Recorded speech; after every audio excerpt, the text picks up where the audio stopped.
Welcome to the world of viewneo. Do you want to share the latest information while displaying other content at the same time? Then the Live Ticker plugin is just the thing for you. In this tutorial, you will learn how to set up the Live Ticker plugin and customize it to your needs.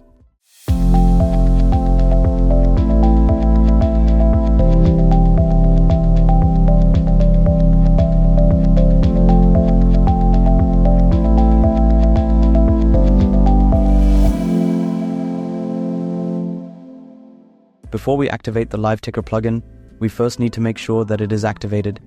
We can see the status here in the menu on the left under Plugins. Now we navigate to the Devices tab. Here you get an overview of your device groups and already registered devices. Now select the player you want to display the Live Ticker, click on Settings and then on Live Ticker.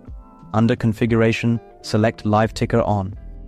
In the next step, you can make further settings, such as the position, the scrolling direction, the speed, the text color, the background color, add an RSS feed, insert your own text to be displayed in the Live Ticker, and finally display the time.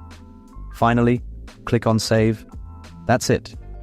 The next time you update your player, the Live Ticker will automatically be added to your previously displayed content. Of course, you can also apply this Live Ticker directly to an entire device group if you have several devices that should all display the same Live Ticker. Activation is just as easy as for individual devices. Thank you for watching and see you in the next video.